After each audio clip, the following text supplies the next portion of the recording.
Our time is coming to a close tonight. Slowly, if you still want to sneak in a phone call tonight and ask State Senator Heidi Campbell a question, go ahead and give us a call right now, 615-737+. We'll jump right on that if you call in. Let's talk a little bit about infrastructure, Senator Campbell. Such a big issue here in Davidson County. If the pandemic was good for anything, it was to get people off the roads and not go to work, and traffic was amazing for those of us who still had to come downtown. But we have issues, and we're going to have issues for a long time because it doesn't seem like we have a really good plan moving forward. Yeah, and we are so far behind in addressing transit issues in Nashville in particular. So this $28 billion plan that the governor has, first of all, is not fully funded, so we don't know where the funding's coming from, although he has recommended a toll lane in Nashville. So, you know, a toll lane in Nashville is another form of a poor tax in some ways, both on people and businesses, you know, and it taxes, in particular, Nashvillians who pay the lion's share of the state's, you know, funds. So, so I think that's problematic, and you know, we are not still addressing some of the bigger issues, like the fact that, you know, we can't pave our way out of this. We're going to have to start looking at bigger things like light rail. And maybe we could get a line just to the airport to begin with. And I realize that these things are massively expensive, but you have to take into consideration the cost that we are incurring in terms of, you know, wear on roads and the time that people are spending in traffic. Well, and you even look at the East Bank Development Plan with the new Titan Stadium. It is clear they don't want people to drive into the game, right? They want people to magically get there some way else and make this a walkable city. But it's like, that's not what we have right now. There are not enough Ubers in the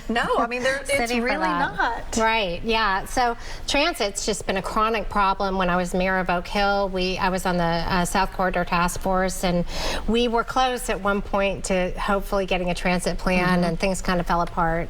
We had a referendum on that, and you know, we really have not picked the ball back up since then, and we're way behind. I think everybody would agree that Nashville has significant transit traffic congestion problems. We have connectivity problems. You know, we have sidewalks that just end. It's terrible. So, you know, it's So this is a really, really big problem that that we can't continue to kick the can down the road. And so this plan on the state level to put $26 billion into infrastructure, which sounds like a lot, but we get the whole state. Yeah. And infrastructure is so expensive, so that gets sucked up pretty fast.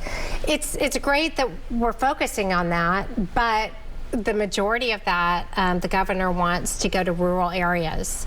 And that's disconcerting because, once again, the problems are in Nashville and Shelby County and the big cities. So, you know, I think it's important that people out there understand that and hopefully reach out and call their legislators and make sure that they're making their voices heard, that they want something done about the issues here in Nashville as well. Let's jump to our last caller of the night. Wayne, we have a total of 3 minutes left, so give me that question pretty quickly. Okay, I want to know why she hasn't voted on to get this more transit more in progress, and why she hasn't decided to look into school board activities concerning these children from foreign countries.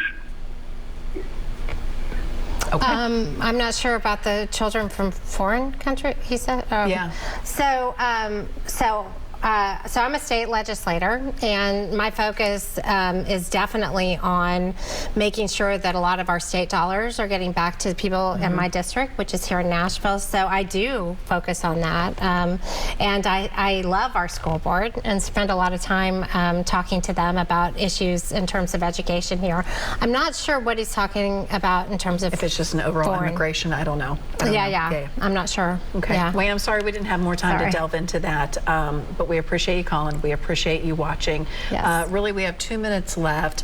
What do you want your constituents to know as we go into this next session? I think, you know, everything in our environment can be so overwhelming. Yes. And I know a lot of us are just exhausted and tired and want people just to do their jobs and take care of things.